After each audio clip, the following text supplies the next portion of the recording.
Hi అండి. Short వీడియోలో ఈ బ్లౌజ్ హ్యాండ్ కటింగ్ చూపించాను. ఈరోజు లాంగ్ వీడియోలో బాడీ పార్ట్ అదే విధంగా ఫ్రంట్ పార్ట్ కూడా చూపిస్తాను. కింద మనకి ఖర్చుల కోసం ఒక హాఫ్ ఇంచ్ అయితే వదిలేసానండి. ఇప్పుడు మనం తీసుకున్న ఆది బ్లౌజ్ ఉంటుంది కదా, దీన్ని కరెక్ట్గా పెట్టేసుకోండి. చాలా రోజుల తర్వాత ఈ కస్టమర్ వచ్చారు. ఇలా ఉక్స్ పెట్టేసుకోండి. మనకి చెస్ట్ లూజ్ కావాలన్నమాట. యాక్చువల్గా ఆర్మ్ లూజ్కి 1 ఇంచ్ కాకపోతే చెస్ట్ లూజ్ వస్తుంది, కానీ వీళ్ళకి ఆర్మ్ లూజ్ 8 ఇంచులు వచ్చింది. చెస్ట్ ఏమో 9 ఇంచులు రావాలి. ఆర్మ్ లూజ్కి 1 ఇంచ్ కాకపోతే చెస్ట్ కదా, అసలు 9 ఇంచులు వచ్చిందా లేదా అనేది నేను ఉక్స్ పెట్టేసుకున్న తర్వాత చెక్ చేస్తున్నాను అనమాట. ఇలా పట్టేసుకుని ఒక 2 గీతలు అటైనా పర్లేదు, ఇటైనా పర్లేదండి. సో నేనైతే 9 ఇంచులే తీసేసుకుంటాను, ఎందుకంటే ఇక్కడ కూడా మనకి దగ్గర దగ్గర 9 ఇంచులే వచ్చింది. ఒక గీత తక్కువ 9 ఇంచులు అంతా వచ్చింది. సో నేను 9 ఇంచులు తీసేసుకుంటాను. చెస్ట్ వచ్చేసి 9 ఇంచులు అనమాట. కావాలనుకుంటే ఇక్కడ నుంచి కూడా చూసుకోవచ్చు. మనం ఇలా సదిరేసుకుని ఇంత బాడీ మీదకి వెళ్ళిన తర్వాత ఎలా ఉంటుందో అలా అనమాట. సో ఇక్కడ కూడా ఇలా పెట్టేసుకోండి. మొత్తానికి నాకు 9 ఇంచులే వచ్చిందిలేండి, ఎటు నుంచి చూసినా కూడా. ఇప్పుడు నేను 9 ఇంచులకైతే మార్కింగ్ వేసేస్తాను. ఇక్కడ నెక్ కింద నుంచి కూడా చూసుకోవచ్చండి. ఇలా నెక్ కింద నుంచి కూడా చూసుకోవచ్చు. వీళ్ళకి బాడీ ఎక్కువ ఉండి ఆర్మ్ లూజ్ తక్కువ ఉంటే కనుక ఇక్కడ మనకి సెట్ అయిపోతుంది. ఏదైనా సరే ఒక బ్లౌజ్ కుడితే కానీ వాళ్ళకి సెట్ అవుతుందా లేదా అని చెప్పలేము. సో నాకు వచ్చేసి దగ్గర దగ్గర 18 ఇంచుల దాకా వచ్చింది. సో నేను ఫైనల్గా అయితే 9 ఇంచులు తీసుకుంటున్నానండి. 9 ఇంచులు ఎక్స్ట్రా ఖర్చు కోసం 2 ఇంచులు. ఇప్పుడు మనం తీసుకున్న ఆది బ్లౌజ్ ఉంటుంది కదా, వెనక పార్ట్ నుంచి ఇలా స్ట్రైట్గా పట్టేసుకుని, ఇదిగోండి ఇలాగా వెనక పార్ట్ నుంచి స్ట్రైట్గా పట్టేసుకుని ఇక్కడ ఒక మార్కింగ్ వేసేసేయండి. ఎక్స్ట్రా ఖర్చు కోసం 1/2 ఇంచు. మళ్ళీ ఎల్ స్కేల్ తీసుకుని స్ట్రైట్గా లైన్ వేసేయండి. అంటే ఇది వచ్చేసి మనకి 36 సైజ్ అండి. నెక్ విడ్త్ వచ్చేసి 2.5 ఉండాలి. నెక్ డీప్ తెలియాలంటే కింద ఖర్చు వదిలేసి వీపు పార్ట్ హైట్ ఖర్చులతో కలిపి మార్కింగ్ వేసుకోండి, సరిపోతుంది. కింద ఎంత అయితే చెస్ట్ ఇచ్చామో పైన కూడా అంతే ఇచ్చేసింది, 9 ఇంచులు. ఎక్స్ట్రా ఖర్చు కోసం 2 ఇంచులు తీసుకోండి. ఇలా స్ట్రైట్గా లైన్ వేసేసేయండి. ఇలా నేను చూపించినట్టు స్ట్రైట్గా లైన్ వేసేసేయండి. ఎక్స్ట్రా ఖర్చు కోసం 2 ఇంచులు తీసుకోండి. ఇప్పుడు నెక్స్ట్ వచ్చేసి ఇక్కడ నెక్ విడ్త్ వచ్చేసి 2.5, ఎక్స్ట్రా ఖర్చు కోసం 1/2 ఇంచు. కింద వచ్చేసి 3 ఇంచులు తీసుకోండి. నెక్ బాగా వస్తుంది అనమాట. పైన 2.5, కింద 3. చిన్న సైజు షోల్డర్ నెక్ పక్కన ఒక 1/2 ఇంచు ఉంచాం కదా, అక్కడి నుంచి మార్కింగ్ వేసుకోవాలి. ఎక్స్ట్రా ఖర్చు కోసం 1/2 ఇంచు. మొత్తానికి ఫుల్ షోల్డర్ ఎంత వచ్చింది నాకు? 5.78 వరకు వచ్చింది. 5.7 తీసుకుంటున్నాను. ఇక్కడ కూడా 5.7 అనేది తీసుకోండి. చంకడౌన్ వచ్చేసి 6 ఇంచులు తీసుకుంటున్నాను. చూద్దాం, మ్యాచ్ అయితే ఓకే, లేకపోతే కిందకి పైకి దింపాలి అంతే. దీనికోసం ఏమి ఇబ్బంది పడాల్సిన అవసరం లేదు. ఈ కార్నర్ దగ్గర 1.5 కన్నా ఒక గీత తక్కువే తీసుకోండి, ఎందుకంటే 36 కదా, చిన్న సైజే చెప్పాలంటే. సో కొంచెం 1.5 కన్నా ఒక గీత అంతే. కర్వ్ స్కేల్ తోటి నీట్గా కర్వ్ అనేది తిప్పేసుకోండి. ఇప్పుడు షోల్డర్ దగ్గర కావాల్సినంత ఖర్చు వదిలేసుకుని ఈ కరువు గీత నుంచి కొలుచుకోవాలి. మనకి ఎంత వచ్చిందండి? 8 మీద ఒక గీత రావాలి. నాకైతే వచ్చేసిందండి కరెక్ట్గానే. ఇదిగో మళ్ళీ చూస్తాను. ఇక్కడ కింద నుంచి ఇలా ఇలా కొలుచుకుంటూ వెళ్తే 8 మీద ఒక గీత రావాలి మనకి. ఇక్కడ కొంచెం లైట్గా పైకి పంపితే సరిపోతుంది. ఇలా లైట్గా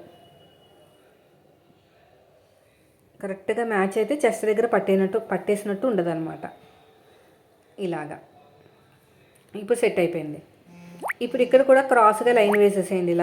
ఇలా క్రాస్గా లైన్ వేసుకుని కర్వ్ స్కేల్ తోటి ఇలా నీట్గా కర్వ్ అనేది తిప్పేసుకోండి. ఇప్పుడు నడుము లూజ్ ఎంత ఉందో చూడండి. కాజా పట్టి వదిలేసి ఉక్సు పట్టి వరకు ఎంత వచ్చిందో చూడండి.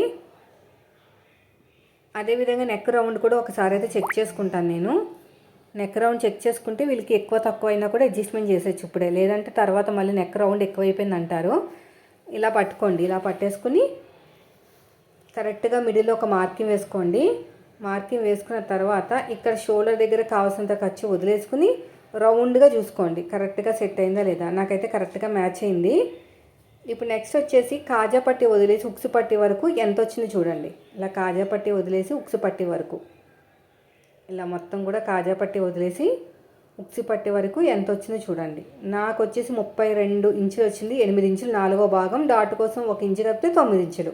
అంటే వీళ్ళకి చెస్ట్ అదేవిధంగా నడుము ఈక్వల్ మాట. ఫిట్టింగ్ బాగా వస్తుంది ఇలాంటి వాళ్ళకి. సగానికి ఒక మార్కింగ్ వేసుకుని అటు ఒక 1/2 ఇంచు, ఇటు ఒక 1/2 ఇంచు. హైట్ వచ్చేసి 4 ఇంచులు తీసుకున్నాను అంతే. ఇదే మార్కింగ్ అడుగు భాగంలో కూడా వేసేసుకోండి. ఇప్పుడు ఎలాగైతే మార్కింగ్ వేసుకున్నామో సేమ్ అదే విధంగా కటింగ్ చేసేసుకోవాలి. ఇలా నీట్గా కటింగ్ చేసుకుంటూ వెళ్ళిపోండి. ఇక్కడ కూడా అంతేనండి. ఇలా నీట్గా కటింగ్ చేసుకోండి. ఇక చంక దగ్గర కూడా అంతే. ఇలా కటింగ్ చేసుకుంటూ వెళ్ళిపోవాలి. ఇలాగా ఇటు సైడ్ కూడా అంతే. ఇక చిన్న టక్ ఇచ్చేసేయండి, ఇక్కడ చిన్న టక్ ఇచ్చేసేయండి. అడుగు భాగంలో ఒక మార్కింగ్ అయితే వేసేసేయండి. ఇలాగ అడుగు భాగంలో ఒక మార్కింగ్ వేసేసుకోవాలి. అయిపోయిందండి. ఇప్పుడు నెక్స్ట్ వచ్చేసి ఫ్రంట్ పార్ట్ ఫోల్డింగ్ అనేది ఆపోజిట్లో ఉండాలి, కోరాస్ అనేవి మన వైపుకు ఉండాలన్నమాట. ఇలా పెట్టేసుకుని ఇలా క్రాస్గా పెట్టేసుకోండి. క్రాస్ కటింగ్ కదా, క్రాస్గా పెట్టేసుకోవాలి. ఇలాగా క్రాస్గా పెట్టేసుకుని ఇలా చక్కగా మార్కింగ్ వేసేసుకోండి. ఫ్రంట్ పార్ట్ మొత్తం కూడా పూర్తిగా ఫ్రంట్ చెస్ట్ని బట్టి ఉంటుంది హైటు, బ్యాక్ పార్ట్ హైట్ని బట్టి ఉండదు. ఇప్పుడు నేను చూపించినట్టు చక్కగా మార్కింగ్ వేసేసుకోండి. ఇలాగా సైడ్ జాయింట్ వైపుకి ఒక 1/2 ఇంచ్ ఎగస్ట్రా తీసుకోండి. ఎందుకంటే ఇది వచ్చేసి మనకి నార్మల్ బ్లౌజ్ కదా, అదే ప్రిన్సెస్ కట్ అయితే 1.5 ఇంచులు తీసుకోవాలి. ఎందుకంటే కట్ చేసి కుడతాం కాబట్టి మళ్ళీ తక్కువ అయిపోతుంది క్లాత్. వీపు పార్ట్ సైడ్ కూడా స్ట్రైట్గా లైన్ వేసుకుని నెక్ అదే మనకి బ్లౌజ్ హైట్ దగ్గర కూడా మార్కింగ్ వేసుకోండి. మొత్తం బ్యాక్ పార్ట్ ఆధారంగా మార్కింగ్ ఉంటుంది. ఇప్పుడు షోల్డర్ దగ్గర కావాల్సినంత ఖర్చు వదిలేయండి. ఇక్కడ కరువు తిరిగిన చోట షేప్ ఇచ్చేసేయండి, ఎల్ షేప్. ఇలాగా నేను చూపించినట్టు ఎల్ షేప్ అయితే ఇచ్చేసి ఒక 1/2 ఇంచ్ లోతు తీసుకోండి. ఇలా ఒక 1/2 ఇంచ్ లోతు అనేది తీసేసుకోండి. ఇలా చక్కగా తీసేసుకుని షోల్డర్ దగ్గర కావాల్సినంత ఖర్చు వదిలేసుకుని ఇదిగోండి ఇలా ఉల్టా తిప్పేసుకోండి. ఇక్కడ ఒక మార్కింగ్ అయితే వేసేసేయండి. పైన షోల్డర్ కుట్టు దగ్గర నుంచి స్ట్రేట్గా చూసుకోండి. సో నాకు వచ్చేసి దగ్గర 12.5 ఇంచులు వచ్చింది. సో షోల్డర్ దగ్గర కావాల్సినంత ఖర్చు వదిలేసుకుని 12.5 ఇంచులకి మార్కింగ్ వేశాను. ఇలా ఎల్ స్కేల్ తీసుకోండి, స్ట్రేట్గా లైన్ వేసేసేయండి. ఇప్పుడు వచ్చేసి ఫ్రంట్ పార్ట్ హైట్ చూసుకోవాలి. హైట్ ఎలా చూసుకుంటాం, ఇలా ఉల్టా తిప్పేసుకుని బ్లౌజ్ని ఫ్రంట్ పార్ట్ నెక్ డీప్ కూడా బాడీ మీదకి వెళ్ళిన తర్వాత బ్లౌజ్ ఎలా ఉందో అలా పెట్టేసుకోండి. ఇలా పెట్టేసుకుని అడ్డంగా ఒక స్కేల్ పెట్టేసుకుని పైన షోల్డర్ కుట్టు దగ్గర నుంచి చూసుకుంటే నాకు 6 మీద 7 గీతలు వచ్చింది. సో నేనైతే అంతే ఇస్తాను, ఎందుకంటే ఇది వచ్చేసి స్టిఫ్గా ఉంది బ్లౌజ్. మనం తీసుకున్న బ్లౌజ్, కుడుతున్న బ్లౌజ్ వచ్చేసి కొంచెం మెత్తగా ఉంది, సాగుతుంది అనమాట. అందుకనే నేను 6 మీద 7 గీతలు పెట్టేసి ఇలా స్ట్రైట్గా లైన్ వేసేస్తాను. కొంచెం క్రాస్గా మార్కింగ్ వేస్తాను, ఎందుకంటే నెక్ కుట్టిన తర్వాత రౌండ్గా రావాలి కదా, అందుకుని. ఇలా చక్కగా రౌండ్ తీసేసుకోండి, ఇలా నేను చూపించినట్టు. ఇప్పుడు నెక్ దగ్గర నుంచి ఉక్స్ పట్టి కాజా పట్టి హైట్ పట్టుకుని కింద నుంచి 2 ఉక్స్కి మార్కింగ్ వేయండి. 2.5 ఇప్పుడు మన వైపు నుంచి 2.5 ఇంచులు డాట్కి మధ్యన గ్యాప్ 1 ఇంచు. ఈ సైడ్ జాయింట్ వైపు కూడా మనం 2.5 ఇంచులు అయితే తీసుకోవాలి. ఇక్కడ కొంచెం క్రాస్గా తీయండి, ఇలా షేప్ ఇచ్చేసేయండి. నెక్ దగ్గర ఒక 1/2 ఇంచ్ వదిలేసుకుని ఇక్కడ డాట్ కూడా ఖర్చులతో కలిపి మార్కింగ్ వేసేసేయండి, సరిపోతుంది. ఇలాగా ఇక్కడ కూడా ఇలా షేప్ ఇచ్చేసుకుని 3వ డాట్ కూడా వేసుకోండి. ఇప్పుడు ఒకసారి నెక్ ఫ్రంట్ పార్ట్ చెక్ చేస్తున్నాను ఎలా వచ్చింది ఏంటనేది. కరెక్ట్గా వచ్చిందండి. సో అంతేనండి. ఇప్పుడు ఎలాగైతే మార్కింగ్ వేసామో సేమ్ అదే విధంగా కటింగ్ చేసుకోవాలి, ఇలా నేను చూపించినట్టు. ఇలా చక్కగా కటింగ్ చేసుకుంటూ వెళ్ళిపోండి. ఇలా మొత్తం కూడా అంతే, ఇలా నీట్గా కటింగ్ చేసుకుంటూ వెళ్ళిపోవాలి. ఇటు సైడ్ కూడా అంతే, ఇలాగా నెక్ రౌండ్ దగ్గర కూడా అంతే, ఇక్కడ కూడా అంతే, ఇలాగా ఇటు సైడ్ కూడా అంతే. ఇలా చక్కగా నెక్స్ట్ వచ్చేసి ఈ రౌండ్ దగ్గర కూడా అంతేనండి.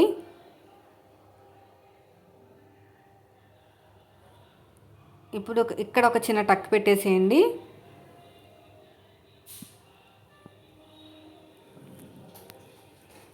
ఇక్కడ ఒక మార్కింగ్ అయితే వేయండి.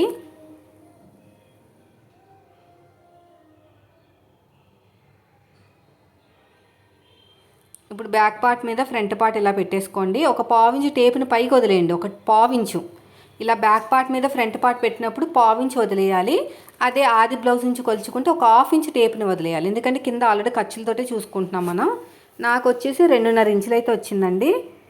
ఇప్పుడు వచ్చేసి ఈ కూర ఉన్న క్లాత్ని కట్ చేసేద్దాం. మన మెథడ్లో బ్లౌజ్ కట్ చేస్తే ఇలాంటి పీసులు మిగులుతాయి అనమాట. చాలా బాగా అడ్జస్ట్ అవుతుంది క్లాత్ అనేది మన మెథడ్లో బ్లౌజ్ కటింగ్.